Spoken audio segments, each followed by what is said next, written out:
দেখো বন্ধু, একটা সত্যি কথা বলি, আমাদের চাহিদার কিন্তু আসলেই কোনো শেষ নেই। আমাদের কাছে যতই থাক তবু আমরা মনে করি হয়তো আরেকটু হলে ভালো হতো, আরেকটু হলে বোধহয় অনেকটাই ভালো হতো। এই মনোভাবনা আমাদের প্রত্যেকের মধ্যেই কিন্তু রয়েছে এবং থাকবে। এটাই ফ্যাক্ট, এটাই সত্যি। অর্থের গুরুত্ব অবশ্যই আছে, আমাদের প্রত্যেককেই উপার্জনক্ষম হতে হবে।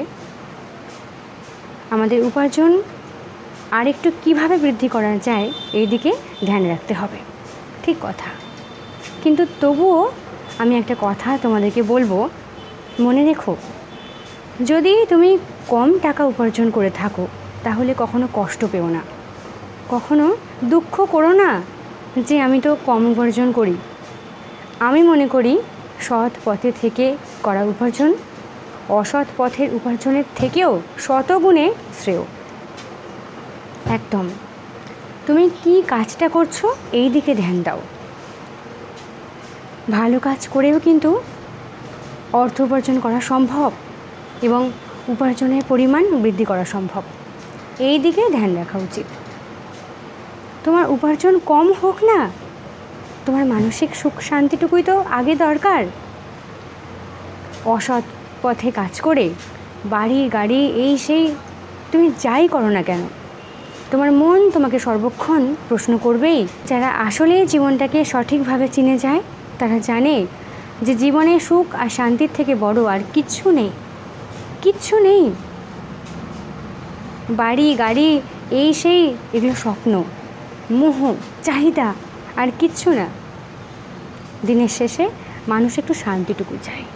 আমি নিজের কথা বলি, আমি আজকে যদি খারাপ ভিডিও করতাম হয়তো কম সময়ের মধ্যে আমি অনেক লক্ষ লক্ষ ফলোয়ার্স, সাবস্ক্রাইবার্স আমি পেয়ে যেতাম, ঠিক। আমি অনেক টাকাও আর্ন করতে পারতাম। কিন্তু আমি চাই না। আমি মনে করি সৎ পথে থেকে ভালো কাজ করে আমি যদি এতটুকু আর্নিং করি, ওইটাই আমার জীবনে অনেকটা সুখ আর শান্তি বয়ে আনবে। আর এটাই হলো আমার কাছে সবথেকে বড়। ইভেন প্রত্যেকটি মানুষ কিন্তু এটাই চায় জীবনে সুখ আর শান্তিটুকুই বজায় থাকুক। কিন্তু অনেকে মোহতে পড়ে, লোভে পড়ে অসৎ পথটা বেছে নেয়, খারাপ কাজ করে। টাকার দরকার, টাকা। কিন্তু টাকাটাই কি সব কিছু?